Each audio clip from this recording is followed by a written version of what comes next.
Hello everyone, good evening and welcome to Roma Theory. Today, my friends, me and you have a goal, and that goal is to crack Roberto De Zerbi's algorithm. Because Brighton might not be Real Madrid, but Brighton are a very interesting team to analyse.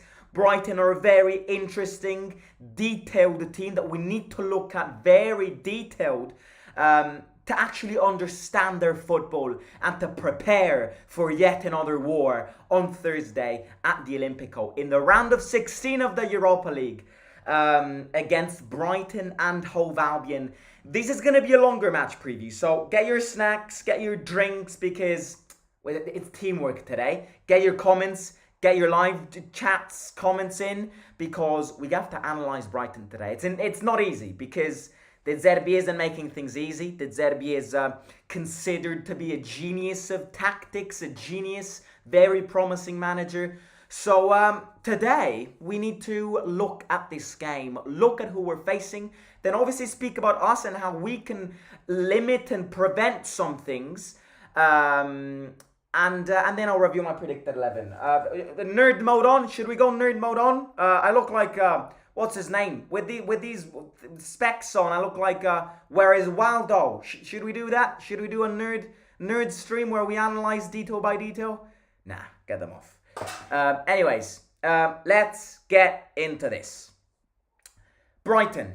Like target first. Like target. I want 100 likes today. If you're buzzing for this game. I'm actually very interesting to see this game because this is going to be a good game of football. So yeah, get your likes, get your comments, get your interactions. 100 likes is the goal, and subscribe if you haven't already. The first thing is, I think the first thing is hype. Hype is a very big concept when it comes to Brighton, when it comes to speaking about De Zerbi, his football, and considering him a genius in a way, right?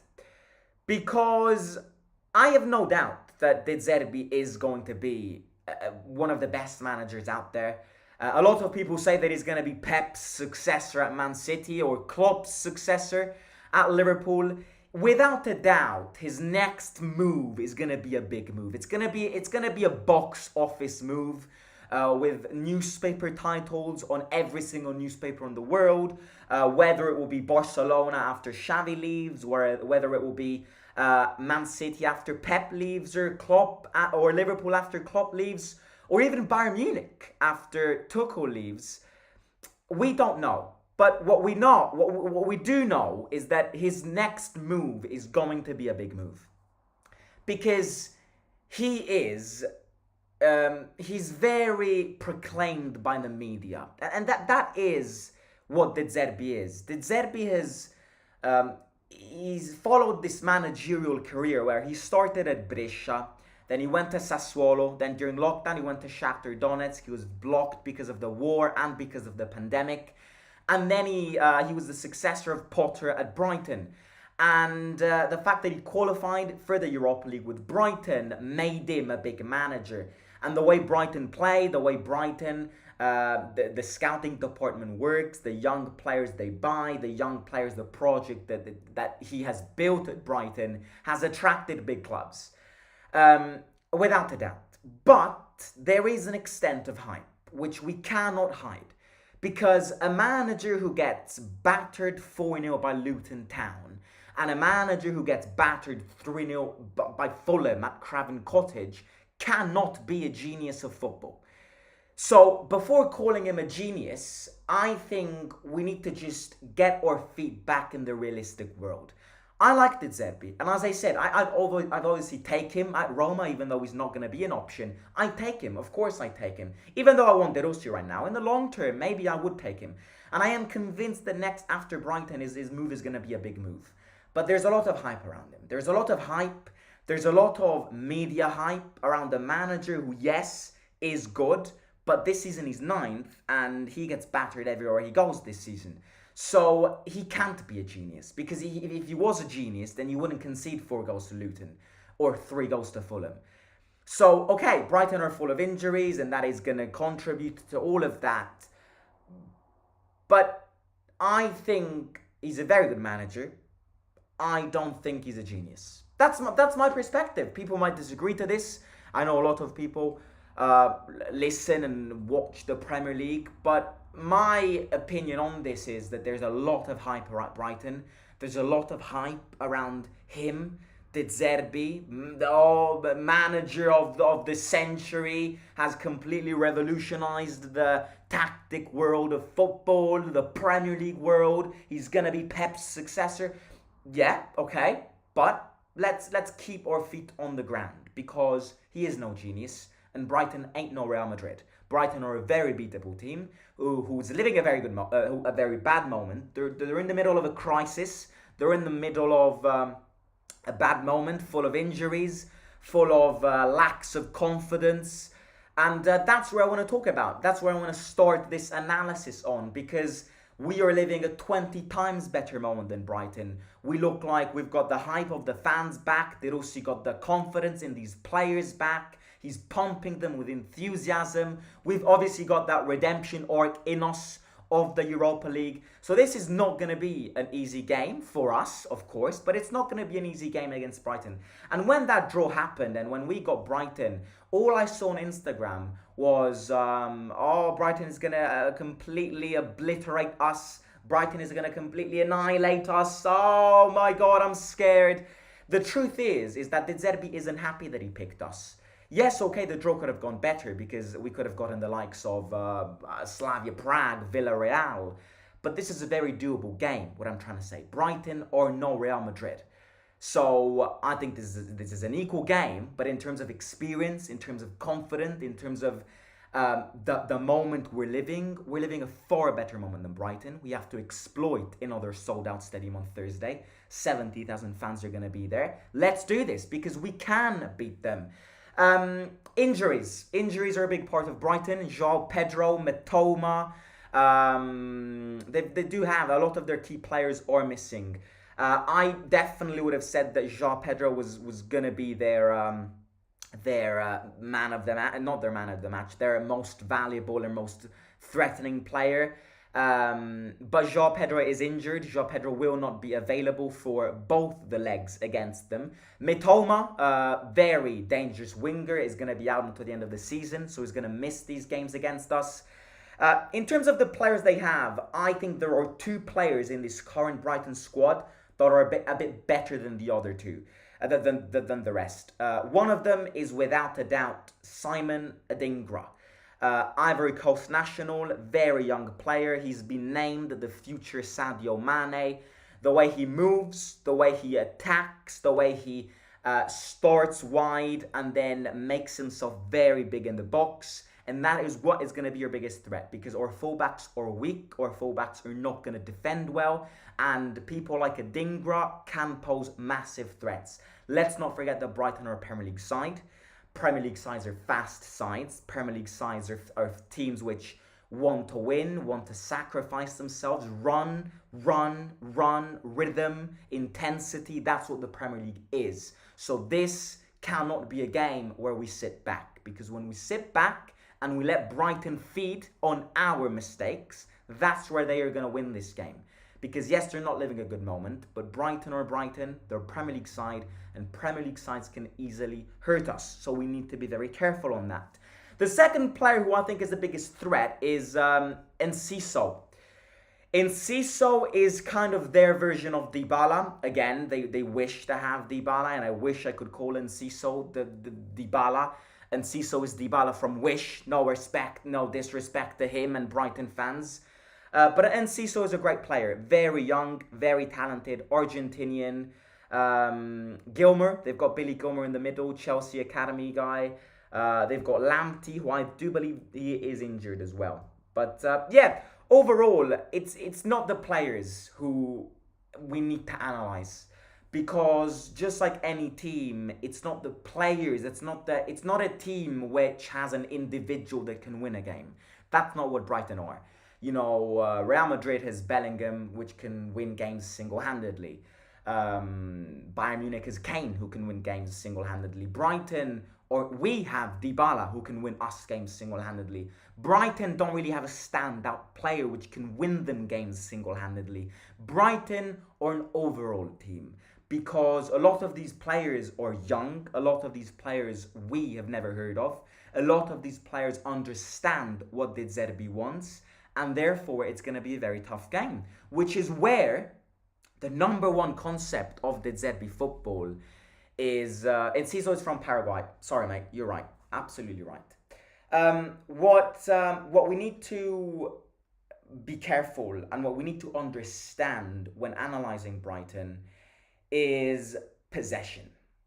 Because De Zerbi is a big genius when it comes to possession. De Zerbi is a big geek when it comes to possession. I actually came across this interview of De Zerbi where he was explaining how simple it is to win games with possession. And he gave a very genius-like analogy here. Because in this interview, he got asked, why is your football very based on possession? And he said a very easy thing that even a 3-year-old could maybe understand. But it's something that you don't really think about, and it's genius. What De Zerbi said is, well, imagine you play darts. Imagine you play darts, and imagine you have one dart, and the guy against you has 5 different darts.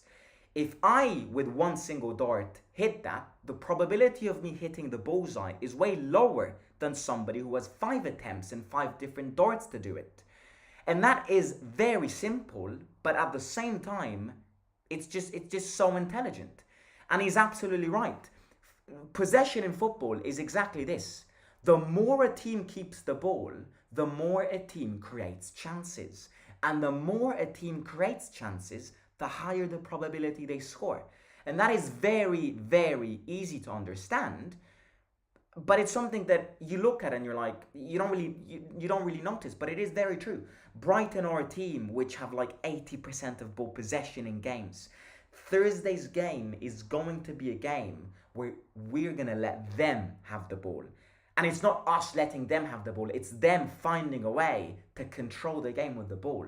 So how do we need to hit them to try and score a goal? We need to steal the ball from them. Which, again, you might say, well, duh, that's what you do have to do. Paredes is fundamental on Thursday's game. Cristante are fundamental pieces of Thursday's team which need to start. Because what Thursday's game is going to be is Brighton have the ball. It's going to be, first of all, the teams are going to analyze each other, study each other. Because it's the first leg out of 2. Brighton are going to keep the ball. Brighton are going to dominate possession.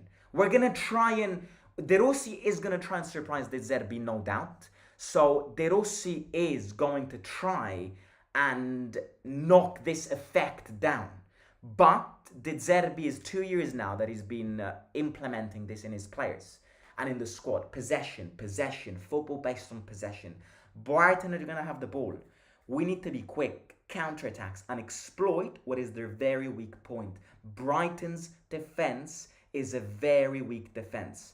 And in a period of time where we have got one of the best, if not the best attack in the league under De Rossi, in a moment of time like this, where we're scoring many goals, that's exactly why my prediction on Thursday is that we're winning. Because that is where we need, if we're smart, we need to attack. We can't sit back because their defense is atrocious. Look at it. I mean, I read something today which is very big. Brighton have conceded at least 1 goal in every single Premier League game this season, apart from the game that ended 0-0 against Wolves at home.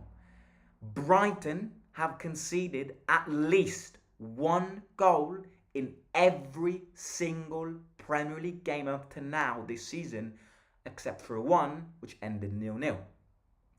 Their defense is shit. We need to attack because we can score and we need to score. We're playing the first leg at home, which means that we need to score. Because this isn't like Feyenoord. The second leg is going to be in their home ground and they're going to have home advantage on their side. So we need to be good because we need to score goals on Thursday. Brighton are going to try and kill the game with their possession, tiki-taka, move the ball around. We need to be aggressive. If we're not aggressive on Thursday, Thursday's games Thursday's game can end 0-0 if we're not aggressive. And in worst case scenarios, we can lose. Aggressiveness, high intensity is what is going to cost Brighton conceding goals. And that's exactly where look, qualifying to the next round all depends on our attackers. And our defenders, of course, because Brighton are very unpredictable. They might lose a game 3-0 and then the next game they win 4-0. The way they attack is also very dangerous.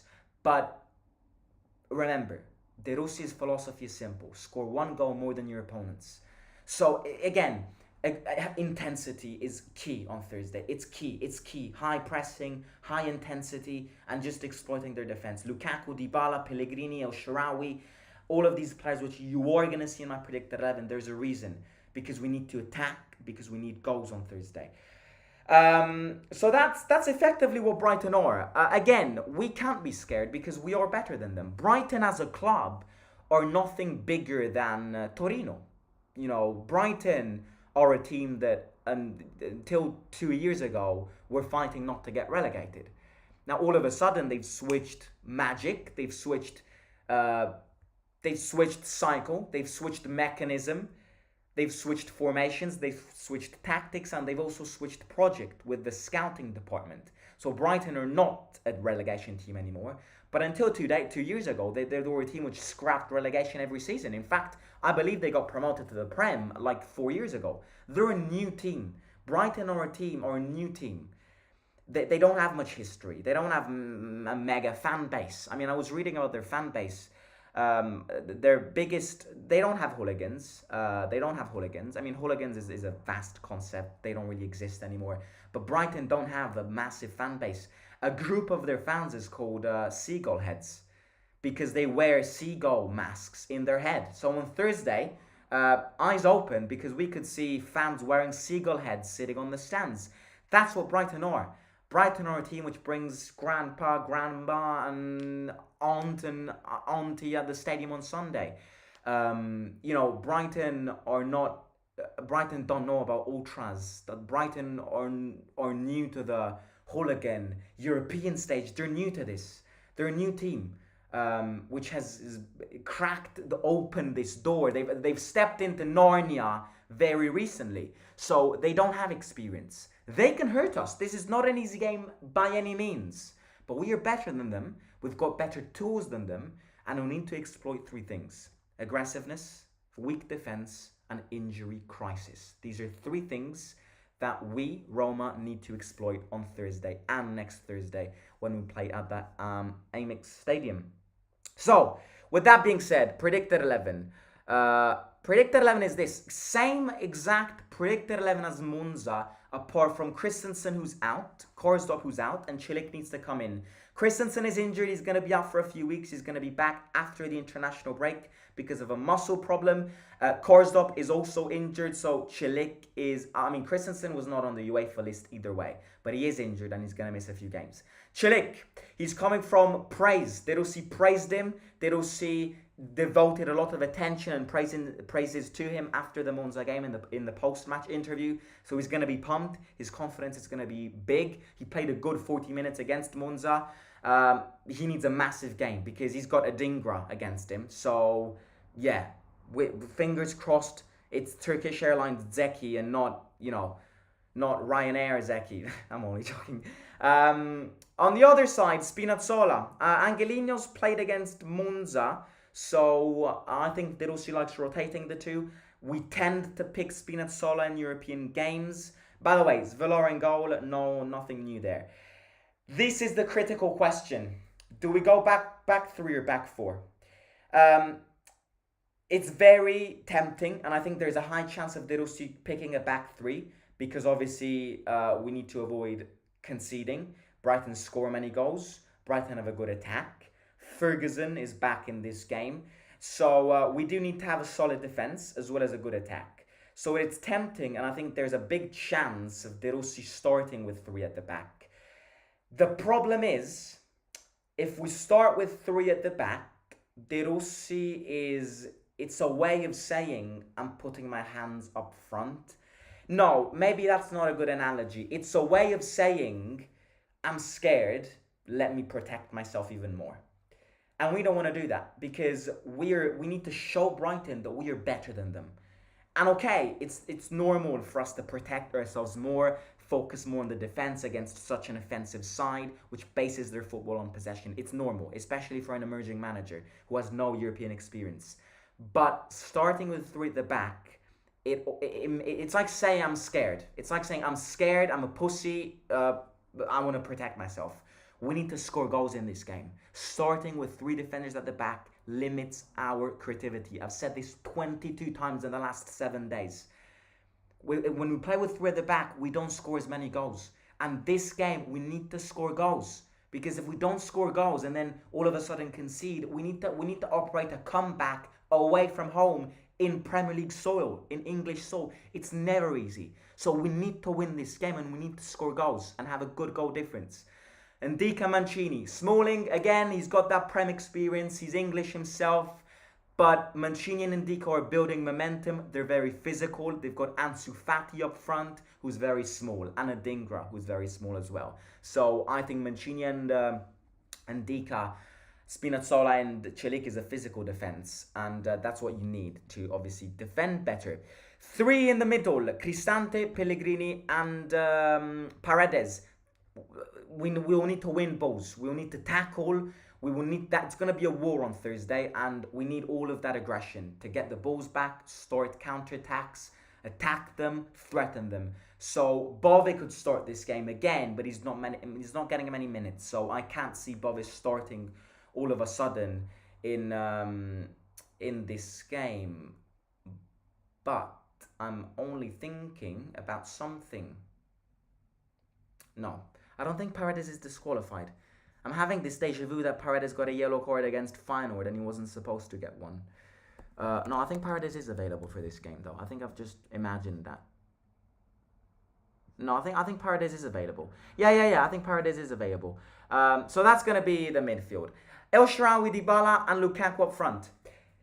Again, I always say this when I mention these three players alone up front can easily score 3 goals on Thursday because Brighton's defense is woeful. That Dybala's on a good form, Lukaku's on getting his form back. El Shaarawy is not living an incredible moment, but do we start Zaleski up front? I don't know. Do we start Pellegrini and put Bove in the middle? That could be an option. But Pellegrini, Dybala and Lukaku and the entire team is playing so well that destabilizing and removing some equilibrium could result in losing momentum. So stick with the team that is winning games. Stick with the team that beat Monza 4-1. Because if we scored 4 against Monza, we can easily score 4 against Brighton. So that's Dybala is central to this game. We need another world-class performance. He's not getting injured. He's scoring many goals. Paulo Paredes, muchachos, vamos por la Roma y por la Argentina. Okay? So, yeah, that's it. I mean, I'm looking forward to this one. I cannot wait. I'll be there on Thursday, so Stadium Vlog is going to come. I can't wait because, as I said, I expect a good game of football. Offensive teams who aim to score goals. We need to avoid a disaster because Brighton can't score many goals. But at the same time, Brighton can also concede many goals. It's going to be a very equal game. It's going to be a 50-50. We've got first leg, then second leg. It's going to be a long way, round of 16. But we need to play this game on experience, on quality, and most importantly on European redemption, because as I said yesterday, Anthony Taylor, I mean he's British, so get those Brits out of the European to show some revenge. But yeah, redemption, revenge, quality, confidence, and experience is what we need to mix together to prepare the anti-De Zerbi potion. De Zerbi knows Italian football, so it's not going to be... You will know how to prepare these games. But again, Brighton are not living a good moment, and it's a lie to say that they are. So do bring it on. People are asking who am I going for. tonight, Lazio against Bayern. I mean, look, it's a win-win because if Bayern win and Lazio get out, well, Lazio, we control them, and they don't have the power to say that they've eliminated a great side. Roman pride. But at the same time, if Lazio do beat them, then if Lazio eliminate Bayern Munich, then 99.99999% Italy is going to get that 5th spot, which can come handy. I'm going to be very honest with you. I'm answering this question as a Roma fan. You can't support Lazio. You just can't. I mean, you just cannot. I know it helps, but I believe that even if Lazio get eliminated, we still have a high chance of getting that 5th spot. So today I don't care about 5th spot. Today I care about, again, demonstrating that we are the first team of the capital city. So never could I support Lazio and hope that they eliminate Bayern. Absolutely not. I'd be over the moon if Bayern Munich wins 7-0 tonight. In the long term, yes, that 5th spot is what I want because I want Champions League and I think Roma isn't getting 4th. I think 5th is the way to go. But again, as I said before, I believe that even if Lazio get out, I still Italy have a high chance because yeah, all of the teams are still in Europe. And I think Milan and I think Inter can win Champions League. Yeah, it would definitely help. If Lazio get out, it's not done. It's not like we're not going to get 5th spot. If Lazio are out, there's a high chance still. If Lazio eliminate Bayern, it's basically done. We are going to get that 5th spot because we're against the Bundesliga and Bundesliga would lose Bayern Munich. It's close, but I just cannot. I can't root for Lazio. I mean, who are we to root for Lazio? So no, I can't do it. I can't do it. Forget about 5th spot tonight because how on earth can I possibly cheer it for Lazio to go through to the quarterfinals of the Champions League? I mean, just think about it. They would live if they beat Bayern Munich tonight. They'd live on this moment for the next 22 years. They'd create special kits about this. I don't want that happening in my city. I don't want that enthusiasm, that blue and white shit enthusiasm all around my city tomorrow in my classroom with all of the Lazio friends. No. Up the Bayern Munich. Mia San Mia. Go on, Harry Kane. Show them who you are. He's one of our own. He's one of our own. Not one of our own, but Tottenham's one of our own. So yeah, I can't root for Lazio. Up the Bayern tonight. Which team is better depending on one player or whole team is good, says Himadri. Wouldn't it be better to play Mancini as right fullback for the Euro games to secure the defense side? Yeah, that could be the case, but I think De Rossi has thrown a lot of confidence on Cilic after that interview post Monza. Hoping to see them getting absolutely smashed by Bayern today. Hello Simon, I know we're in the middle of a tough stretch of matches and transfers aren't the main focus. Maybe for international break you could make a potential transfer window. Of course mate, of course. I heard Huijsen's loan went down to 400k. Bella scores 1. It would be nice to make a potential right back video since that's where we are weakest. Jan Couto from Verona may be a good option. Yeah, when we get a bit of time and a breather in the international break, I'll make these type of content too. Come va Simo? Tutto bene, grazie. Come va? He can be in Barca. Bayern will probably get Xabi or Zidane. Do you want Lazio to win so that Italy might get Champions League or 5th spot, or do you? I'm gonna go with Bayern Munich because I still think if Lazio get out, we still have a big chance either way because Fiorentina, Roma, Milan, Napoli, Inter are all still in, and Atalanta are all still in Europe. Unless all of the Italian teams all of a sudden get thrown out, then I don't see how we wouldn't get that 2nd spot. We're 1st in the UEFA ranking. Remember, we're not 2nd.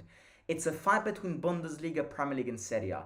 Roma against Brighton is also very big on that front because if we beat them, then the Premier League has a lower chance because they would lose another team. Maybe Arsenal could get knocked down. You never know. Dortmund could get knocked down. So we need to root for PSV Eindhoven against Dortmund without a doubt. Anyways, yeah.